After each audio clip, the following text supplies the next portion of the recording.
So it is more so giving Nigerian talent more of a stage to kind of show their talents because we already have a bunch of Nigerian American talents that are stars, and we have a bunch of talent that didn't really kind of get over that.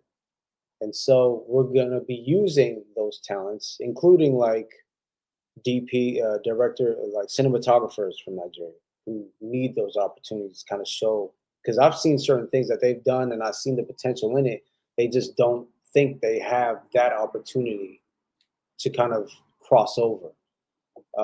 And so we're trying to provide that as well as the storytellers, the writers. They kind of almost just keep them there, but some of their stories actually resonate.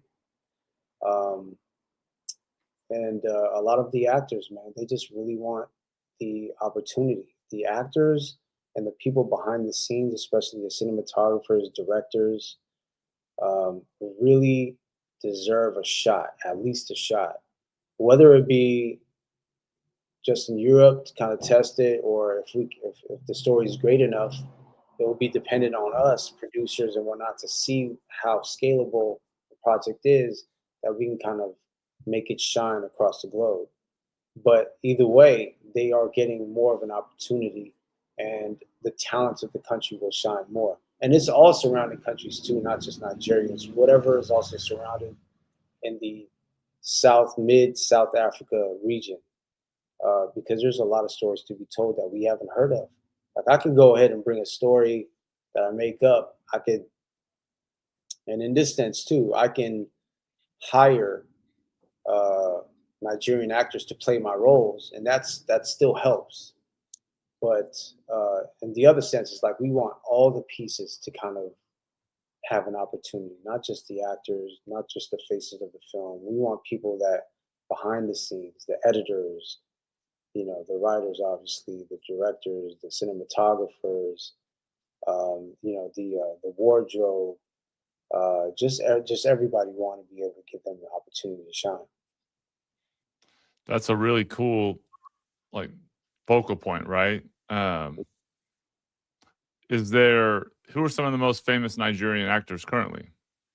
So that's not my thing, because Jeffrey knows top tier. Like Jeffrey is such a research nut, and also wants to make sure he has everything right. And I'll be real, like he's the one leading this charge. He's the one that brought me in. So that's why I'm just like, and he understands what I bring. So it's like after a certain point, he'll know like Fowzi, what do you think? Because but especially when it comes to story, visual, color, that kind of stuff, Jeffrey and I really link. But the person who's really been spearheading this is him. And like he has low key set up a very long term situation with uh, Nigeria as well as UK and South Africa that's going to really kind of move in 26. And what's Jeffrey's last name? Let's just make sure we give the audience Geoffrey L. Ralph, like Geoffrey Lindsay Ralph. That way we're giving Geoffrey a full story here. Does your current involvement in it and the opportunity to do something overseas, I mean, you are, as longtime friend of mine and a former teammate, right, knowing your story, like born in Saudi Arabia, which we've talked about, raised in LA, played overseas, been in a lot of countries. I mean, being involved in foreign countries is something that's been, essentially since before you were born, right? Like that's part of who you are. Does that help you a lot? Do you have a sense of like your ability to bring in your career multiple cultures and nationalities and countries to, for essentially to the US and into other markets because of the background? And how does basketball help you connect the dots, right? Build relationships in the networking world of Hollywood?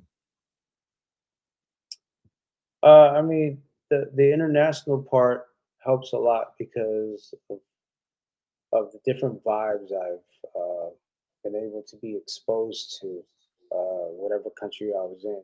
You can feel how certain countries are when you're there for a while, not just visiting or whatever, but playing overseas. You're there for a couple months, 2, 3 months, whatnot. So you kind of get an idea of how people actually live and how people are, and you kind of learn as you go because it's so much different at the end of the day than it is here. And the values are different too, which was something I had to learn too. It's just very different out there than it is here. And I'm talking about the European countries. Uh, Even the when we went with the team that I think 𝐓𝐫𝐢𝐻𝐿 put together to go to Argentina. So we were there for a while, but towards the end, just how different it was out there, it was just shocking a bit. So to to compare that to anything else, um, the one thing I was able to take from that, because basketball already taught me how to kind of relate to everybody that's on my team, and everybody has a different personality. So out there, there's a certain way that I had to approach certain people because the culture was different, and I respect everything before it goes bad, right? So when it comes to basketball and what I experienced over there, even with film and how it's helped me kind of be cool, it's the it's me like leading with wanting to know your energy first, kind of almost I want to kind of get to know you a little bit through whether it's physically with basketball, or if we're in a meeting and then I hear you say all this shit and I'm like, okay, you're like that, okay, okay, to where I can kind of almost curate, because you kind of have to do that if you want to be able to get along with everybody before you start looking kind of wild.